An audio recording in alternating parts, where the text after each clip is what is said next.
how can innovation actually help with closing that action intention gap? Right? What is the role then of innovation and sustainability? Would love to hear from either of you on this. When I looked kind of early on at these issues of waste and inefficiencies and sustainability and challenges, I always felt like there was huge economic opportunity, but a lot of people weren't paying attention to it for so long, right? You were operating as the status quo, businesses were moving faster and faster, things were booming and growing. And then obviously COVID hit. And now we have this unique opportunity to almost reinvent and innovate more than ever before. And I truly believe the biggest and best innovations in companies come out of massive periods of disruption like what we're going through right now. But to be clear, it does take, as we've talked about, all these different sectors, but it definitely takes a different way of thinking about things. There was actually a book written by a friend of ours, Bob Lutke, called Transformative Markets. And he worked on an algorithm with Georgetown, and he analyzed all this publicly available information. And he wanted to see who was considered the biggest leaders in transforming global markets around sustainability and innovation. And somehow, it was incredible. We actually ranked the highest in trustworthiness, above some of the biggest and best companies in the world. And, I asked him, why did we rank so high? And what does this mean? And how can we all innovate together this way? And he said there were three reasons. One is that we were always out there talking about what we were doing, educating people, sharing our learnings, and trying to democratize access to these resources and technologies. Two, he said the other reason you had very strong partnerships, and you really tried to align yourself with powerful players in the world to help them do better and think differently. And three, he said, we were very clear and articulated in how we talked about measuring impact.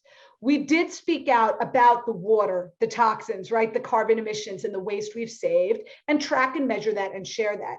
And I think when businesses and individuals start to feel confident talking about these things publicly, when they've got the metrics and the data on a blockchain record, leveraging machine learning, using solutions like ours, you can feel more confident about speaking about what you're doing, because honestly, I believe a lot of the world's biggest and best companies are innovating right now.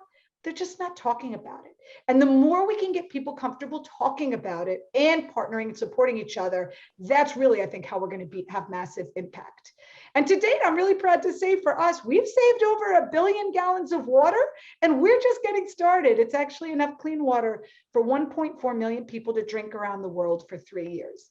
And I mention all that, not just because I'm really proud of the work our team has done, but also because never doubt that the small actions that you take, when you add them up, even as a startup, can have a massive impact on the world for sure.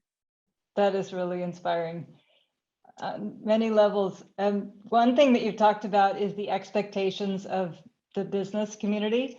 And there's no doubt that the private sector has a big role to play in this path to a more sustainable future. And all parts of the private sector, from startups through to Fortune 500 companies.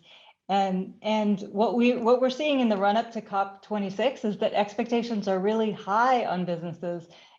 Every kind of ratings agency, NGO that looks for companies to sign up to pledges is asking for companies to sign all kinds of things about the race to zero, and even to go beyond carbon to tackle nature in corporate supply chains. And it'll be interesting to see what happens at COP. But one thing to look for is what happens right after COP, and as the private sector really digs in and starts to take the actions that we've all committed to. We're seeing so many companies and so many countries come forward with pledges and commitments in the run-up to COP. But the after COP really is when the rubber hits the road, and that's when we need to be, looking for action. And to your point, Shivani, that's where innovative ways to drive mass adoption of these sustainable practices, that's when it really matters. And that's when we have an opportunity to really build that future.